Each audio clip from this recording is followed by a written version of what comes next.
All right, thank you. So welcome to the UNC Core Center for Clinical Research Speakers Series, and we appreciate you taking the time to join us for this presentation. Our presenter today is Dr. Kate Dushani. She is a K99 postdoctoral scholar in the Department of Epidemiology and Biostatistics at the University of California in San Francisco. And I first had the pleasure of meeting Kate earlier this year when Dr. Allison Aiello from UNC Department of Epidemiology connected us because of our mutual interest in musculoskeletal epidemiology and health equity. And I also put Kate in touch with Lee because of their common interests in social determinants and musculoskeletal health. And Lee and I agreed that it would be really great to have Kate present her really interesting research as part of our speaker series. So I'm very pleased to have Kate with us today presenting on her work titled Uncovering the Intersection Between Social Determinants and Musculoskeletal Health to Promote Health Equity. Kate, whenever you're ready to begin, please do. Great. Thank you so much for that warm introduction, Dr. Golightly. Let me share my screen here.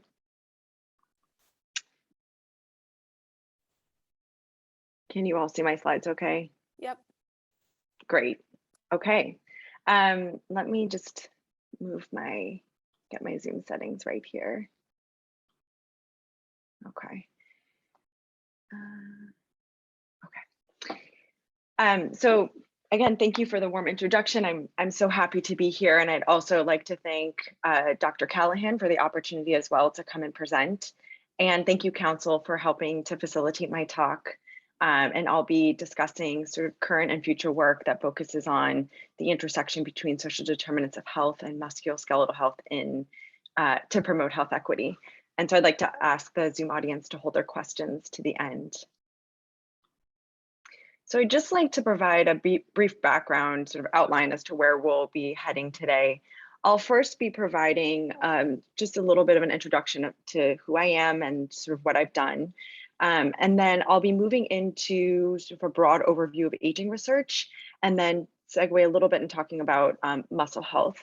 I'll then be walking you all through sort of some current work, 3 different projects and papers to sort of explicate each of these domains that I'm working in. And then I'll conclude my talk by discussing future directions and planned research. So I'm so glad to be here and have the opportunity to present. It would be so nice if it was in person. But before I begin, I'd like to tell you a little bit about me, who I am and where I've been, and how this journey has really shaped the work that I do today. So my journey begins at the University of Miami, where I received my bachelor's and master's in public health. And it was during this time as an MPH student that I really developed a passion for community-based public health research. And that is what brought me to New York City after my MPH. I moved to New York to join the New York City Department of Health, and I worked on a CDC-funded initiative that focused on finding innovative ways to reduce sodium in the restaurant environment as a way of preventing cardiovascular disease. And it was through this work, I was an independent restaurant coordinator, so I worked with restaurants throughout New York City. And this work required me to travel all across the city, all 5 boroughs, from one end of the subway line to the other. And it was really through my travels that it brought me to various neighborhoods and locations throughout the city. And it was through this work that I really gained sort of a deep appreciation for the inextricable link between health and place. And that is really what motivated me to return to school to pursue my PhD in epidemiology. I enrolled at the University of Michigan School of Public Health and joined the Center for Social Epidemiology and Population Health, otherwise known as CSEF. And it was during this time that I really gained an even greater sort of appreciation for the study of neighborhoods, specifically the role of the built environment. And as part of my work as a PhD student, I examined to what extent the neighborhood built environment, specifically features like uneven sidewalks shown here, curb cuts, potholes, and other aspects of the built environment and how those influenced mobility. And it was through this research project that I really gained a sort of a deep appreciation for the ability to age in place and how important neighborhoods played in really shaping the ability to age in place, to maintain independence, and to prevent mobility disability in older age. And so I shifted my sights to aging research, which allowed me to blend two passions of mine, social epidemiology and older adult health. I brought these two areas of interest with me to the University of California, San Francisco, where I am now in the Department of Epidemiology and Biostatistics. First as a T32 postdoctoral trainee, and now as a K99 postdoctoral scholar. And so I'd like to begin now by discussing my conceptual framework. And it is this overarching conceptual framework that really motivates my research. And so I want to spend a little bit of time talking about sort of how I see these pieces joined together. But before I dive in here, I just want to have an aside with the audience in that I refer to race and health inequities throughout my presentation. And I want to be sort of clear and upfront about what I mean when I use these terms that I've been thinking about for over the last 10 years.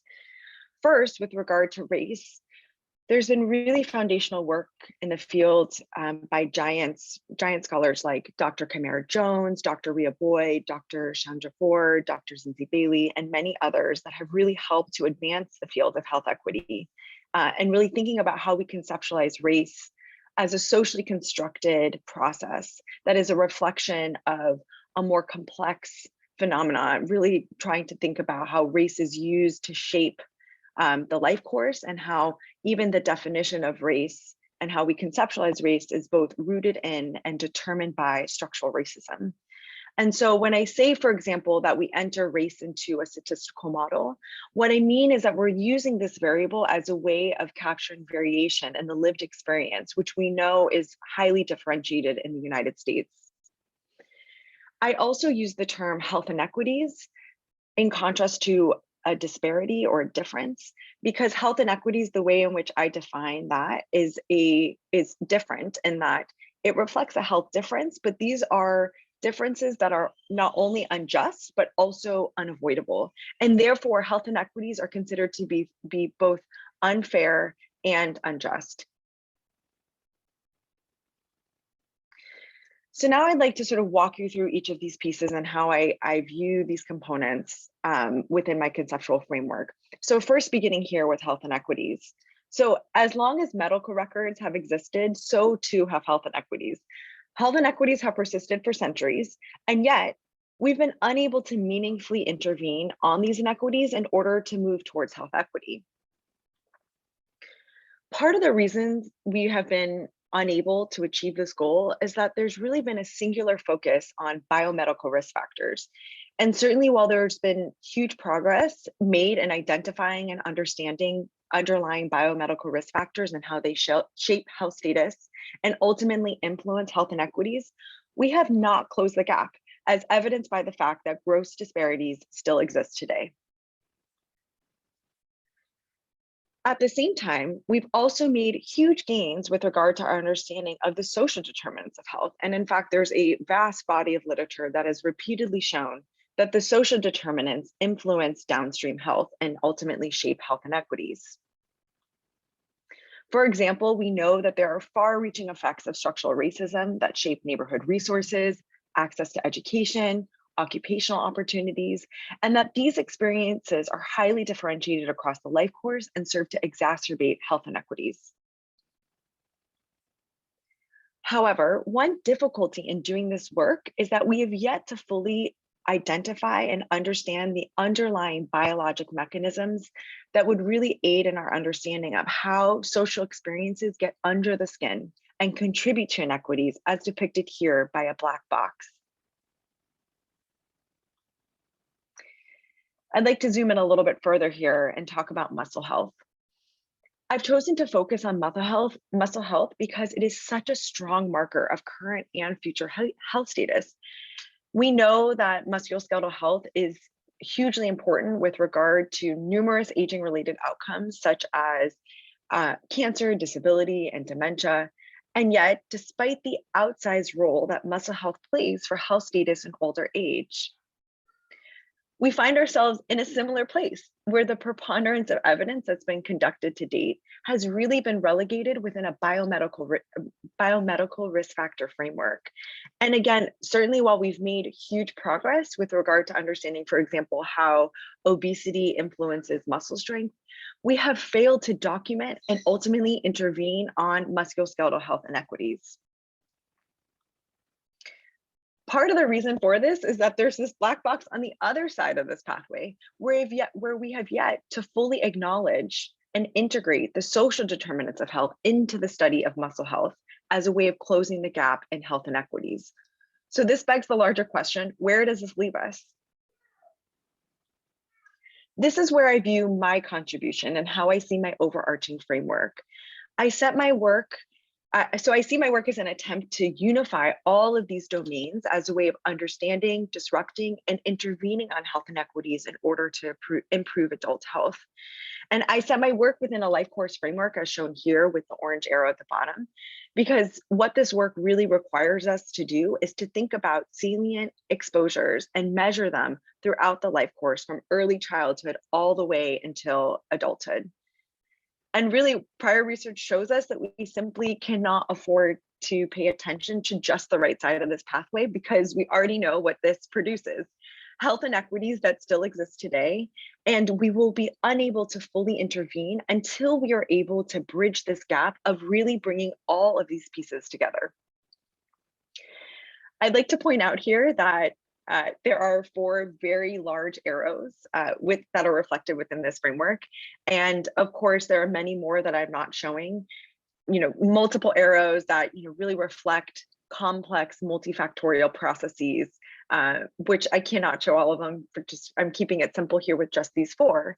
But really what this means is that in order to do this work, some of the research I will present today will take up only one of these arrows, or some papers may move slightly upstream or downstream. But what I'd like to sort of point out here is that throughout my presentation, all of the work that I will show you is within a framework where the larger project stays the same. And that is, all of my work can be conceptualized as fitting into this larger process that links social determinants to health equity.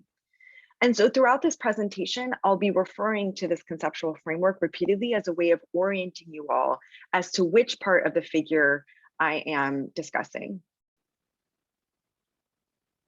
So first, I'll be presenting a project that examines cut points for clinical muscle weakness. I'll then be showing you a paper that examines the association between hand grip strength and brain health. And then for my last paper, we'll be moving slightly more upstream to examine the influence of cytomegalovirus on disability. I'll conclude my talk by talking about my current K99 R00 award, as well as my planned research. But first, I'm going to segue and talk about older adult health and why musculoskeletal health is so important. So as many of you know, we are currently undergoing a massive demographic change where the older adult population is rapidly increasing. One of the reasons why this is so important is that this coincides with an alarming demographic trend, which is that worryingly, mobility disability is increasing among middle-aged adults.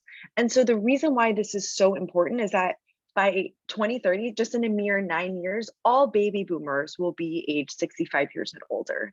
And so what this means, sort of taken together, is that we're currently undergoing this massive demographic shift, both in terms of the aging population, but we may also be on the precipice of a huge increase in mobility disability, which does not bode well in really thinking about the maintenance of physical functioning and independence in older age. One very important determinant of mobility disability is muscle weakness. To zoom out a bit, muscle weakness is a normative part of the aging process. And in fact, I'm sorry to say that it typically begins around 30 to 40 years of age. And we know that there's an acceleration that typically occurs around 50 to 60 years. Luckily, we have one really sort of nice thing going in our favor when thinking about how to measure muscle weakness, and that is hand grip strength has been shown to be a surrogate measure of total body muscle strength. And so what that means is that if you know an individual's hand grip strength as assessed via a dynamometer, we have a pretty good picture of what their total body muscle strength is. Hand grip strength has also been shown to be a robust predictor of future health status.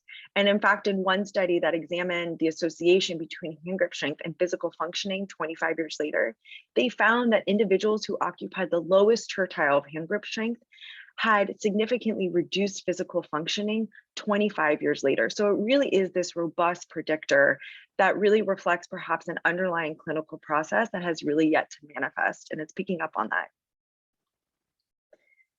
The reason why studying muscle weakness is so important is that it's also associated with numerous other health outcomes, including dementia, frailty, CVD, disability, and mortality. And it's also been implicated in osteoarthritis. And so as it relates to the TARC audience today, I just want to point out here that there is a relationship between muscle weakness and OA. And we know that there are declines in muscle mass, both muscle mass and strength, that have been implicated in the development of OA, since our muscles play such a critical role in both joint function and during movement, and of course, for overall joint stability. So specifically with regard to pathogenesis, recent research suggests that there is progressive muscle weakness with regard to OA. And in fact, research suggests that there is there's muscle fiber atrophy that can occur, with some studies implying that there's on average about a 10 to 20% reduction in the cross-sectional area of muscles in patients with hip and knee OA. However, one key challenge of this work, of course, is that it's really difficult to sort of disentangle temporality with regard to whether or not there are declines in muscle or in joint dysfunction, and sort of are they co-occurring, which is occurring first. So this is really an avenue for future research. Additionally, and perhaps more generally speaking, we know that much like muscle health, there is increasing work that really has been pioneered with you all with regard to the Johnson County Arthritis Project, and the importance of really documenting and intervening on health inequities. And really, to do that work requires, again, that we really need to move upstream to consider the social determinants of health. So here I'm showing normative data. This is for grip strength trajectories across 12 different population-based studies in England, making up close to 50,000 people, from men on the left and women on the right. And as you can see, there is a normative trajectory for sure, but there's also a considerable amount of variation. And understanding what may be driving this variation is important. And we've actually examined this. So given that we know that neighborhoods are so important for physical health, we reason that neighborhoods with greater physical disorders, so this is a measure that captures to what extent, this is a subjective measure, an individual observes within a 20-minute walk of their home how much graffiti there is, whether or not they feel safe in their neighborhood, if there's a lot of litter on the ground. And what we found is that neighborhoods where participants reported greater physical disorder, there was a reduction in overall hand grip strength. And so this was done in a health and retirement study. So I'd now like to shift and talk about my first project, which was part of my dissertation and really sought to answer a very basic question, which is, how do we define muscle weakness? So despite the fact, and I've shown you here today, that hand grip strength is very consequential for older adult health and functioning, there have been major disagreements in the literature regarding how best to define clinical muscle weakness, and that there was no universal agreed upon standard. In 2010, as a way of trying to gain consensus regarding how best to define clinical muscle weakness, the Foundation for the National Institutes of Health, otherwise known as the FNIH, took on this project as a way of proposing a universal gold standard. And the way in which they went about doing this is that they pooled 8 different RCTs and 6 cohort studies to define muscle weakness via hand grip strength cut points, shown here on the left, for men and women. A major limitation, however, of the FNIH pooled data source is that it was 98% white. And the reason why this was, I was really drawn to really thinking about this, is that these cut points are being used in clinical practice and are considered to be the gold standard for everyone. And so for this project, we wanted to establish cut points for muscle weakness in a diverse sample of older adults, and then to quantify the prevalence of muscle weakness using nationally representative data, and then to compare our cut points to that of the FNH to see if they would be similar or different.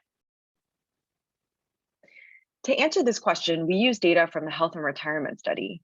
Briefly, the Health and Retirement Study, otherwise known as the HRS, was first started in 1992. It's ongoing today. It's the longest running longitudinal study of Americans 50 years and older in the United States, and participants are followed every 2 years. And when weighted, it's considered nationally representative. Beginning in 2006, there was an enhanced face-to-face physical measurement battery that was instituted within the HRS. And this, within these physical measurements, they obtained hand grip strength and walking speed as relevant for our analysis today. We used data from the 2010-2012 survey waves, and we restricted our sample to those aged 65 years plus, and then also replicated the exact same methods that the FNH used in order to make comparisons. Our key variables of interest were hand grip strength, where we took the maximum value as a surrogate measure of total body muscle strength. And then our calibrating variable was mobility impairment, specifically defined as a slow walking speed of less than 0.8 meters per second. In order to conduct this analysis, we used the same analytic approach that the FNH used, which were classification and regression trees, also known as CART. Just briefly about CART. So CART is a non-parametric decision tree learning technique that creates decision trees based on what variables are most closely related to an outcome. They're commonly used in medical decision making, but have been used more recently in DNA sequence analysis, genetics, and epidemiology. CART models are a relatively new tool within the field of socioepidemiology as well. In practice, the way in which CART works is that a data set is recursively partitioned over and over again until it finds a cut point that best discriminates subpopulations based on an outcome. And so once a rule is selected, a node is split into two, and then what originates from that are these sort of colored nodes at the bottom, which are considered child nodes. And splitting rules are applied, and when CART detects that there are no further gains that can be made, or some preset stopping rules are met, it stops. I should note that CART is prone to overfitting, which there are pruning techniques that are used to then sort of prune the trees. And what I'm showing here on the left, this is just an equation known. There are sort of different types of CART algorithms for splitting techniques. This is the Gini index, which is one type of splitting approach that's often used for binary variables. And so if you'd like to know more about this, I'm happy to chat more after the talk. So the variables that were entered into our CART models included hand grip strength, age, chronic conditions, BMI, self-reported race, and our outcome is slow walking speed. Of note here, we included race in our models as a social measure and not a biologic one, and we treated race as a variable that captures the racialized experience across the life course. Interestingly, we had primary splits on race, and so we ended up proceeding and running subgroup specific models for Black and white adults. We unfortunately did not have enough sample size for other racial and ethnic groups. And so what I'm showing here are the results for our CART models. Of note, we had subsequent splits for all of our trees, but what I'm showing you here are primary splits that all occurred for hand grip strength in each of our trees. And so just to orient you, I'd like to just walk you through one of these trees. So on the top left, we have the tree for Black women. There were 635 Black women in our study, and there was a high prevalence of slow walking speed of 88%. CART determined that the hand grip strength cut point that best discriminated with regard to the slow walking speed outcome was 31 kilograms. So Black women who fell below the 31 kilogram threshold would have been considered weak, and it was a high prevalence, which I'll return to. It's 88%. I'll give you a moment here to look at all these trees.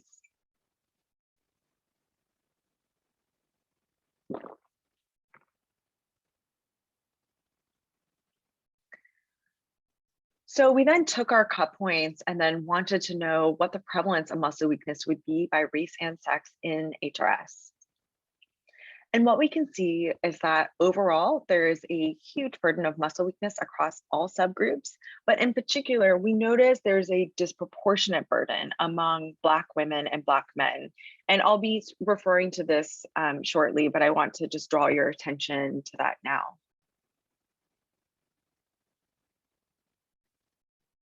We were also interested in how our cut points would compare to that of the FNH. And what we can see here is sort of two very different stories being told. On the left, shown in green, this is the prevalence of weakness using the FNAH cut points in HRS. And on the right, shown in blue, these are using the HRS cut points in HRS. And so most notably, what we see is that the numbers on the left, what they tell us using the FNH cut points in HRS, is that using the FNH cut points misses a whole group of people who would be considered weak using the HRS cut points, but are otherwise going undetected.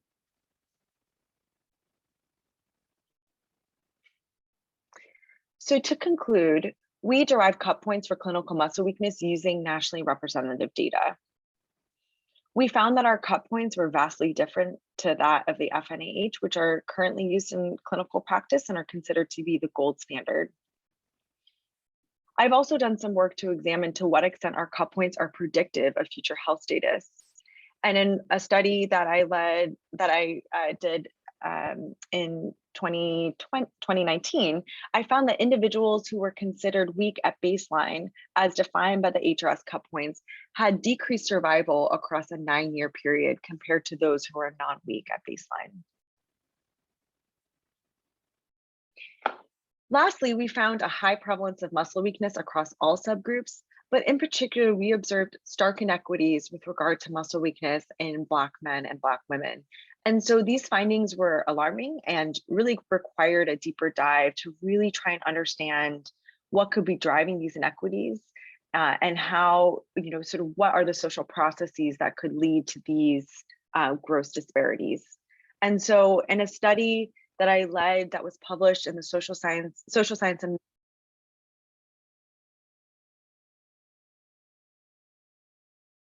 underwent steeper declines in their hand grip strength cut points, in their hand grip strength trajectories later in life.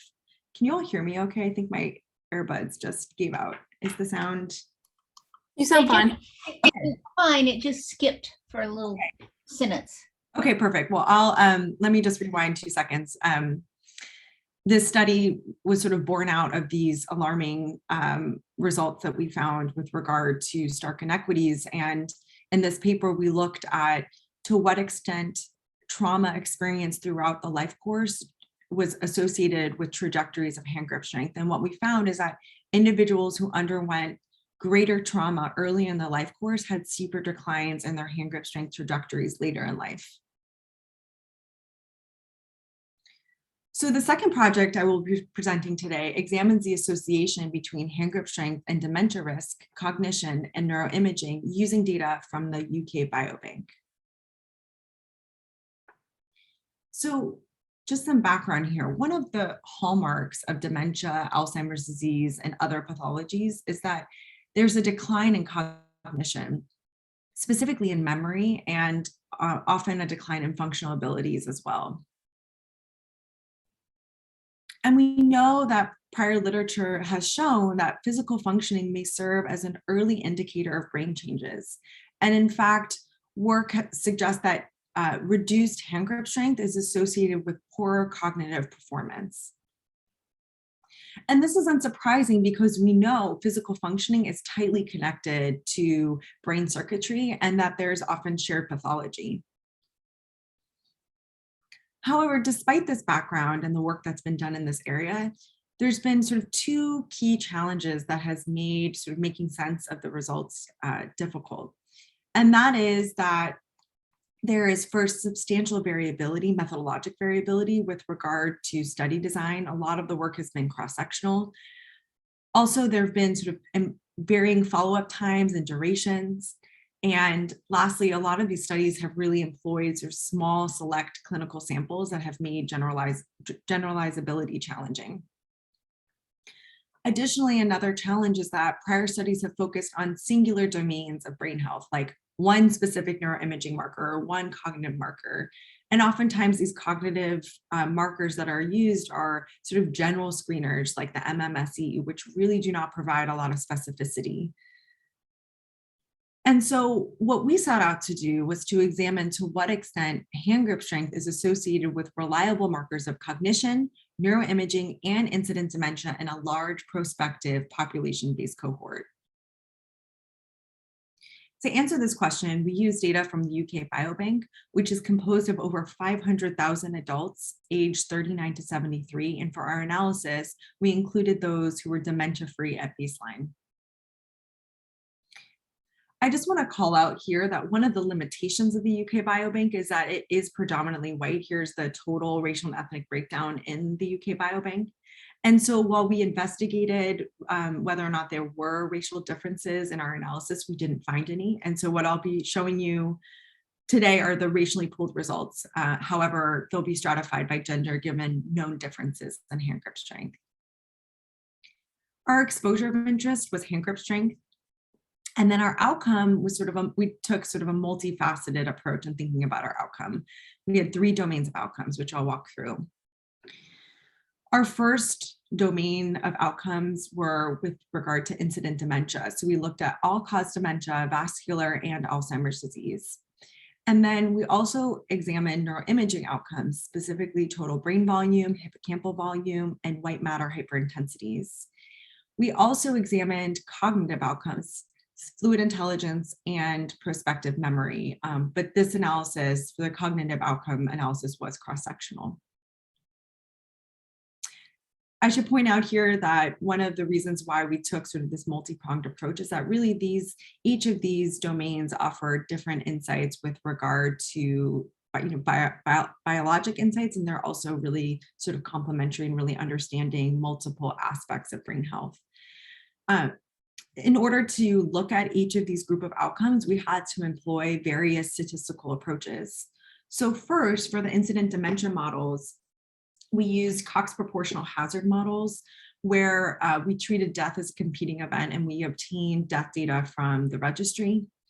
For the neuroimaging outcomes, we employed mixed effects linear regression models where we entered a fixed slope and a random intercept to account for repeated measures of hand grip strength within individuals. And then for the cognitive models, these were cross-sectional, but we looked at the association with hand grip strength with fluid intelligence and prospective memory using mixed effects linear and logistic regression. Actually, before I proceed, I just want to point out here that, as you can imagine, with all of these outcomes, there were a ton of results. I'm just going to be providing sort of a high-level overview of what we found, just big picture findings. So first, for the dementia models, overall, we find that hand grip strength is associated with incident dementia. And specifically, I'd like to draw your attention to the all-cause dementia models. And what we find is that for every 5 kilogram decrease in hand grip strength, that was associated with a 17 to 20% increase in the hazard of all-cause dementia among men and women. We also find that hand grip strength is associated with fluid intelligence and prospective memory. For every shown here on the left, for every 5 kilogram decrease in hand grip strength, we see that there is a decline in fluid intelligence for both men and women. And on the right, for every 5 kilogram decrement in hand grip strength, there was a reduced odds in answering the prospective memory question correctly among both men and women. Lastly, we found that hand grip strength is also consequential with regard to neuroimaging correlates. Specifically, we found that a 5 kilogram reduction in hand grip strength was associated with lower total brain volume, reduced hippocampal volume, and an increase in white matter hyperintensities for men and women.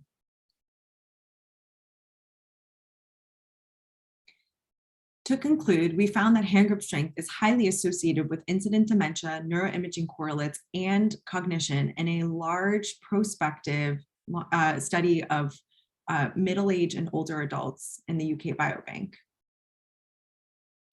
Some future directions of this work is that while we had neuroimaging outcomes, it was with MRI data, and I think we would be particularly interested in using PET data as a way of obtaining amyloid and tau markers to understand sort of mechanisms with regard to the AD findings.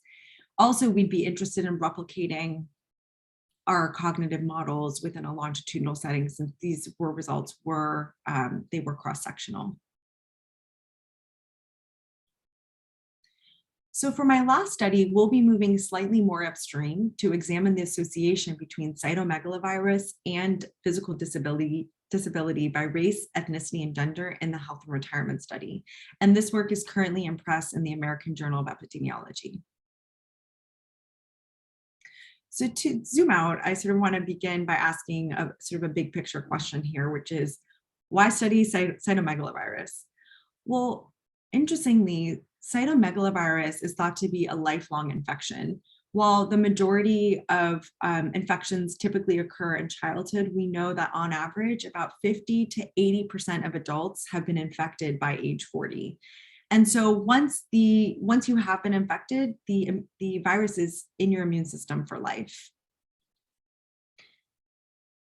Important for the work that I do, we know that CMV exposure is actually heavily socially patterned.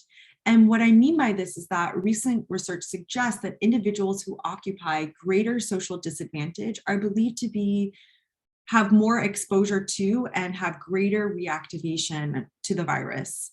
And that is because since CMV is in your immune system for life, we know that there's a process of latency and then reactivation that can occur. And so what does this look like? Well, you can think of a primary infection, again, most often happening in childhood. And then there are these cycles that can occur throughout the life course whereby there is reactivation of the virus, then replication, and then the immune system needs to dedicate all of its resources to get the infection back under control. And this process can repeat itself.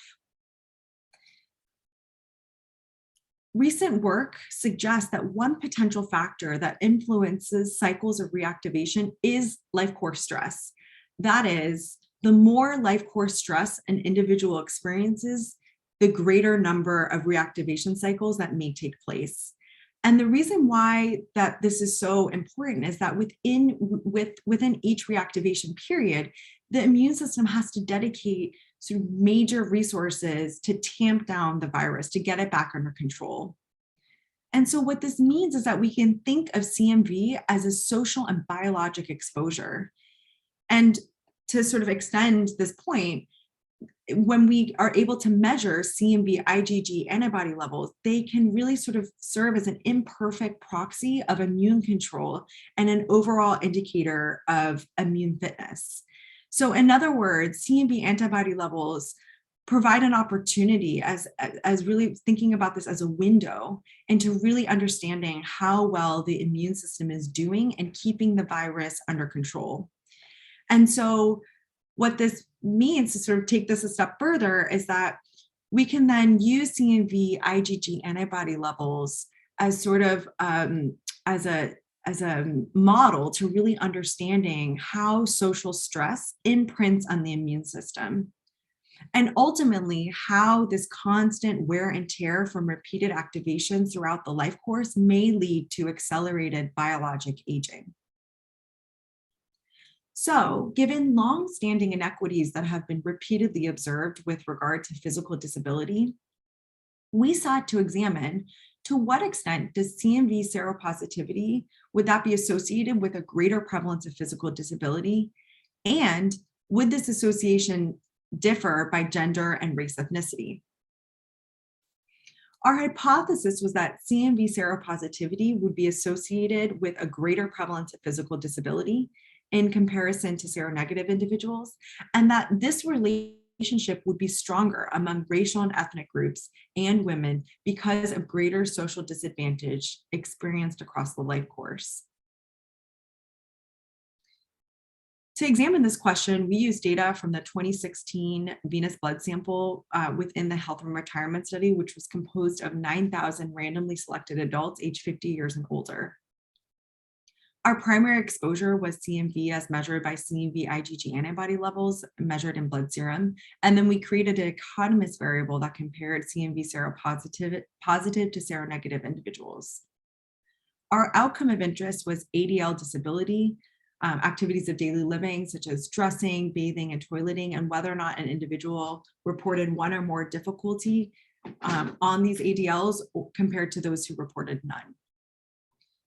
For our analytic approach, we employed Poisson log binomial models with robust standard errors in order to obtain a prevalence ratio.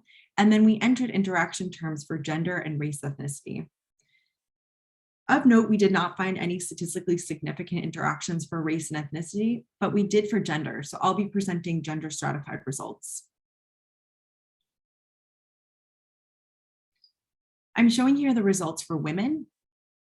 On average, what we find is that after adjustment for age, education, smoking, health conditions, BMI, and a host of other covariates, we find that I'd like to draw your attention to Model 5, that compared to seronegative women, women who were seropositive to CMV had a 14% higher prevalence of disability. Among men, there was more of a null story. We did not find an association between CMV seropositivity and prevalent disability. To conclude, we found that CMV is associated with a greater prevalence of disability, particularly among women, and that perhaps these results suggest that CMV may serve as a salient mechanism in shaping disability risk. One of the things that gets me most excited about this paper is that it really provides a window, some insights about how one day we could potentially intervene on physical disability by targeting the immune system, either in the form of a CMV vaccine or other immunotherapies that target immune aging pathways.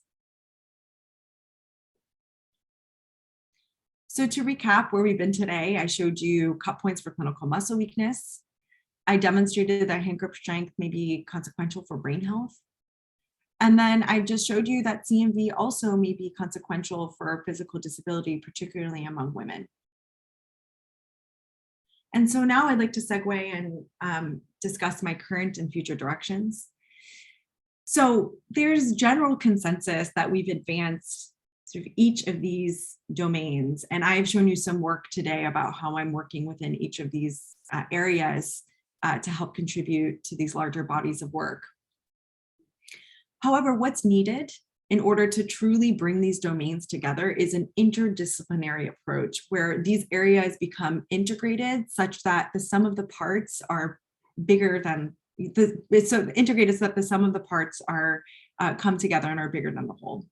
And ultimately, this will allow us, if we're able to do this, is to advance towards full understanding regarding how the social determinants of health really drive downstream biologic mechanisms with regard to muscle health in order to intervene on health inequities.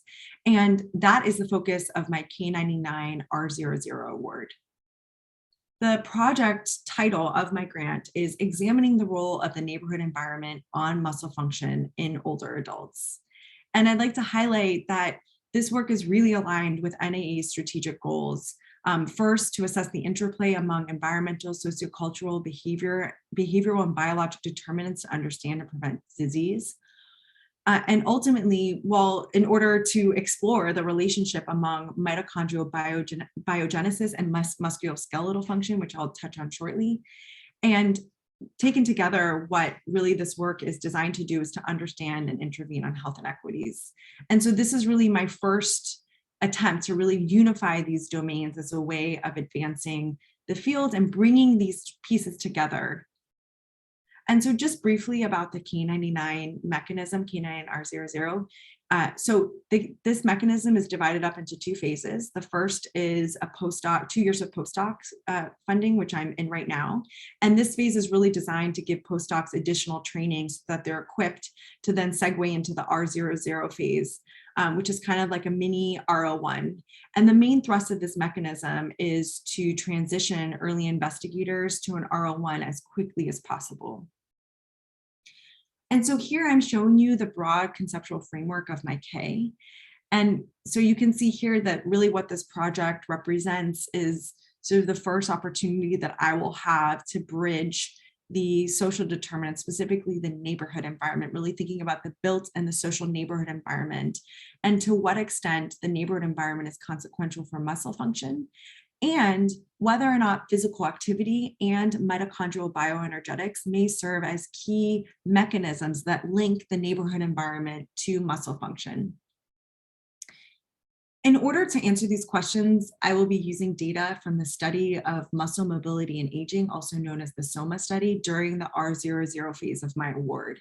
And what's so cool about this study is that it's truly state-of-the-art with regard to how well phenotyped it is. It is comprised of over close to 900 older adults, and it's extremely well phenotyped with regard to physical functioning, muscle physiology, exercise, diet, wearables. I mean, it really has it all. It's a really impressive study. It's just getting off the ground, both at Wake Forest and Pitt, and then UCSF is managing, sort of coordinating the overarching study. I've been involved in sort of the initial compiling of the data, really thinking about the neighborhood measures in particular that I was able to add to the study. And so I'm sort of leaving out one of perhaps the coolest thing about the study is that it is assessing mitochondrial bioenergetics via muscle biopsies of the thigh. And so every participant is giving a small piece of their thigh muscle, which is allowing us to look at mitochondrial function via state-of-the-art respirometry techniques. So it's at the cutting edge, and it's a really exciting opportunity to be able to work with these data. So as part of my K99, I'm currently undergoing training in the study of neighborhoods with regard to in-depth measurement and analysis. I'm currently learning about causal mediation analysis as a way of linking these components together. And then I'm receiving in-depth training in skeletal muscle biology, and lastly in mitochondrial bioenergetics. And so really what this training is providing is that by the end of the K99 phase, I will be equipped both in the social science of neighborhoods, but also with the study of mitochondrial function that will allow me to explore how social experiences get under the skin to affect numerous aging-related outcomes. One area of training that I'm perhaps most excited about is this bioenergetics training, because I view this as the true jumping off point of where I'm heading to next. I'm getting training in mitochondrial respiration, oxidative phosphorylation, ATP function. And so there's a lot that I'm getting trained in that will allow me to examine mitochondrial function with regard to not just muscle function, but other aging-related conditions. And so I've already started building off of this training. I have 2 current projects underway. The first examines to what extent a genetic risk score for mitochondrial DNA abundance is associated with Alzheimer's disease using a Mendelian randomization study design. And then another project examines the relationship between early life adversity and mitochondrial function in later life. I've already begun thinking about what my future R01 might look like, and I'm really excited by the idea of being able to utilize a blood-based measure of mitochondrial function, because I believe that this is going to have much broader applicability in really thinking about how we could use a blood-based measure of mitochondrial function in the context of ongoing population-based studies, especially those with existing biorepositories.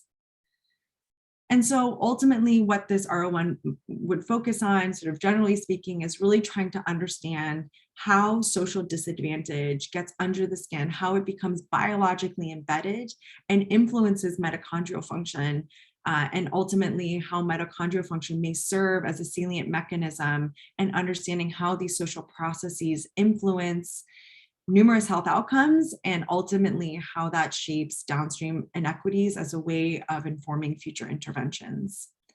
I envision this work perhaps even being carried out at UNC. I know that there's lots of really interesting research already underway that is sort of tackling each of these domains, specifically within TARC as sort of being leaders and thinking about the social determinants of health and how they're so critical for OA and other musculoskeletal health outcomes, really would serve as sort of a nice stage to think about, where I may head to next as a way of sort of bridging, being able to really do this interdisciplinary work within the POP Center or also with the Epi department as well. So I'd like to conclude by acknowledging my wonderful mentors and colleagues who have really helped make this work possible. And I would also like to thank the HRS participants and SOMA participants for their participation. And so I want to thank you all so much for your time, and I'm happy to take any questions.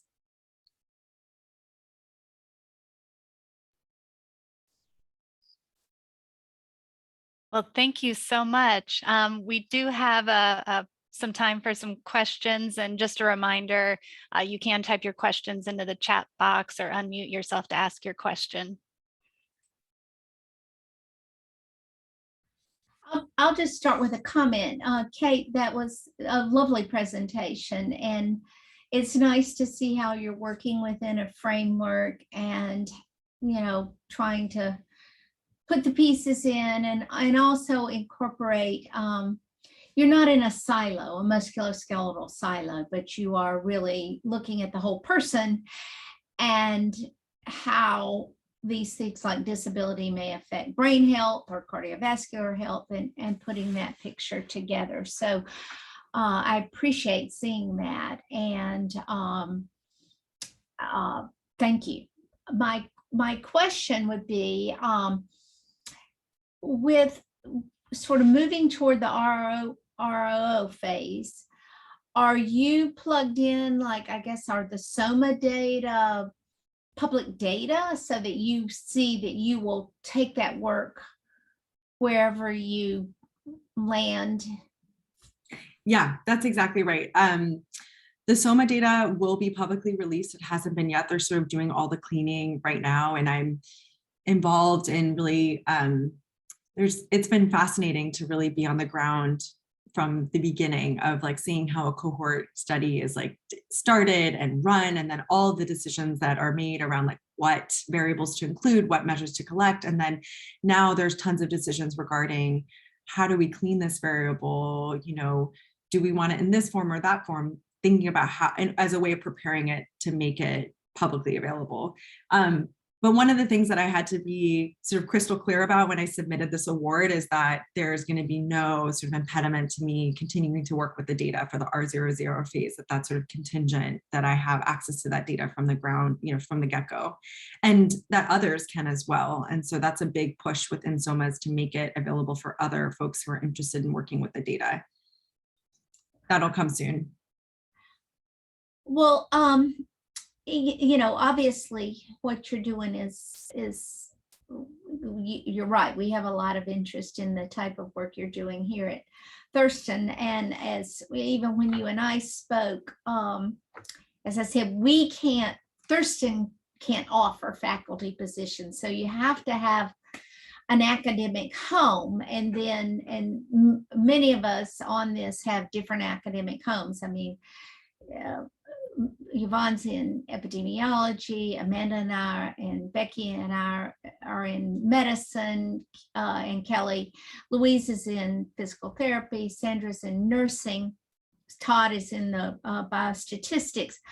Do you have an academic, are you in your search for things, do you have an academic department or home that you really are looking for? Or are you looking, how are you sort of doing the search? And yeah, I think what my presentation probably makes clear is like for me, the way in which I see my work is that it requires multiple departments. Now, whether or not where I have a home, I think probably would make most sense within an epi department, because that is sort of my home base with regard to my training and thinking about teaching.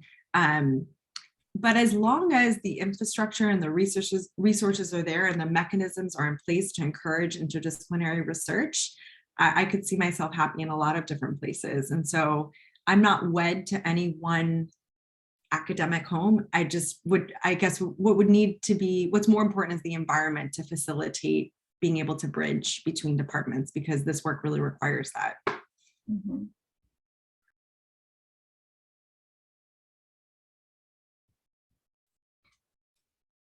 Other questions for Oh, Kate? yeah, I have one actually.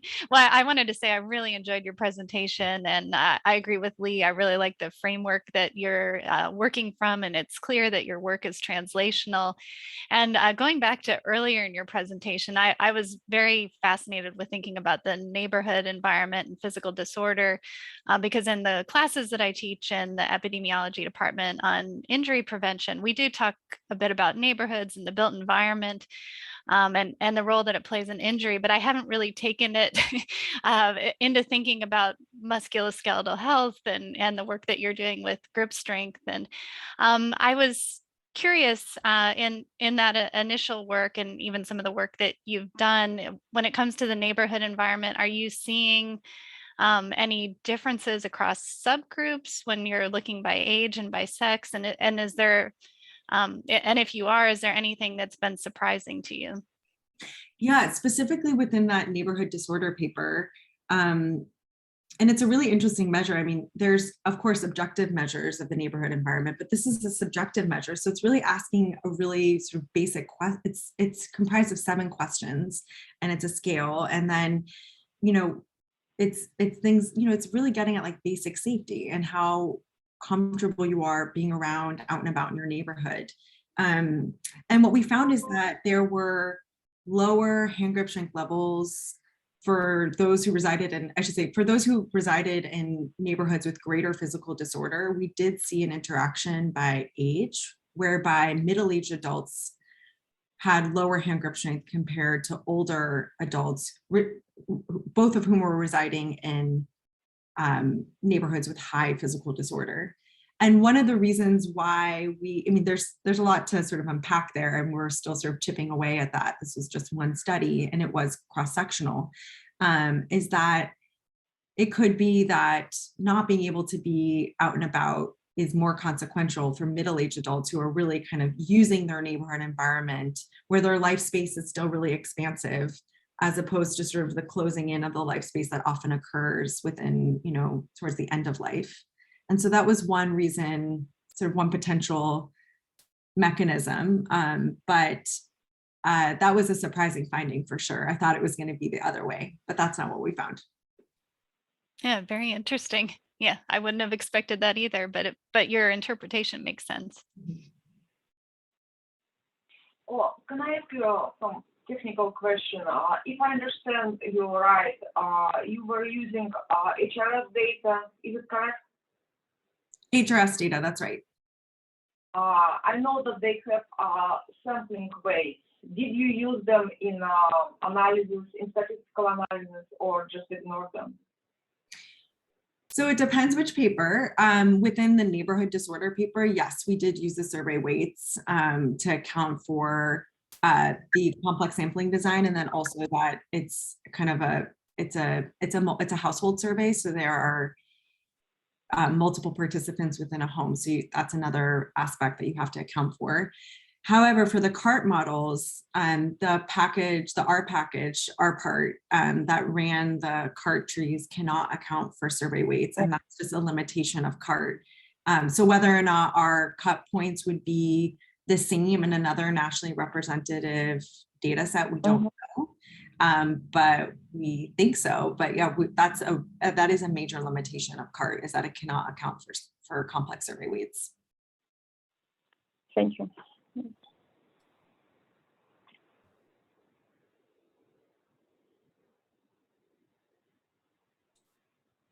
We have a question in the chat.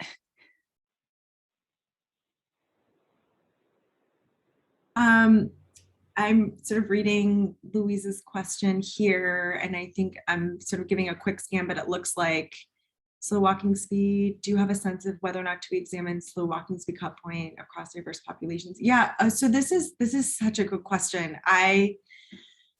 one of the things that we were really intent on with our CART analysis is trying to replicate the methods as closely as possible so that we could sort of do an apples to apples comparison.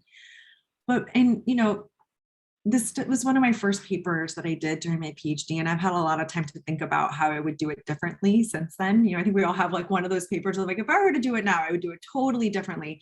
And I think, in the spirit of trying to maintain consistency between our methods, I think the slow walking speed measure is problematic across different groups. And that is because if you think about BMI and just having more mass to move, you're going to walk more slowly. And I think that's really driving some of the differential results that we found with regard to the muscle weakness findings.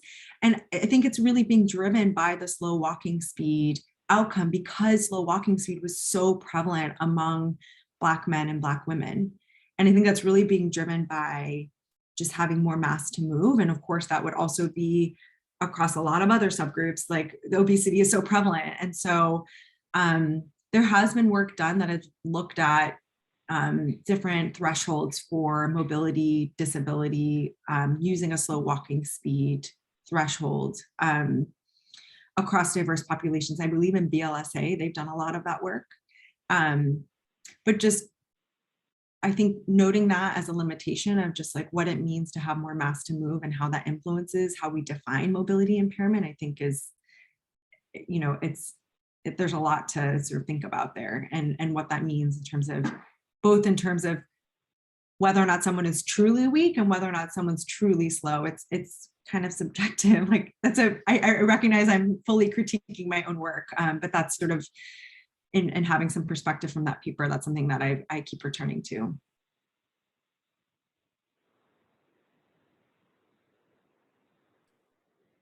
All right, any other questions? Well, I just want to say we would love it if you land here, you'd be immediately in part of our group and will be supportive. And as you talk to different people or whatever, tell them to reach out to us that we are supportive. We don't have any authority. Got it. Yeah, of course. But we have tons of collaborations and support and opportunities with pilot grants and fitting you right in with our groups. And so we'll just keep in touch. Okay. Great. Yeah. Thank you so much. I really am so pleased that I could come and talk to you all today. So thanks for the opportunity. Thank you. Yeah. Thank you so much, Kate, for taking the time to talk with us all today. My pleasure. Thanks again. Oh, and I should also mention that prior to everyone leaving, you're asked to complete a very brief anonymous poll about the presentation. So thank you again.